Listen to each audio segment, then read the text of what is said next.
How to install the picture frame. This product is primarily designed for drywall installation. Please ensure the frame is undamaged and compatible with your wall type before proceeding. Tools needed. Material bag package equipped with marker pen, electric drill with a 6mm drill bit, Phillips screwdriver. After disassembled, the frame separates into left and right sections. Once the installation area is confirmed, take the right side frame section. Position the frame at the desired installation location and secure it. Select an appropriate drill bit according to the frame's pre-drilled holes, or mark the positions with a mark pen. Remove the frame, then use a 6mm drill bit drilling at the marked or drill positions. Take out the accessories bag from the package. Then open the bag.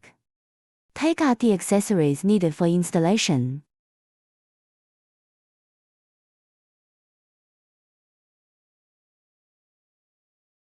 Take out the expansion screw tube. Close the opened expansion screw tube.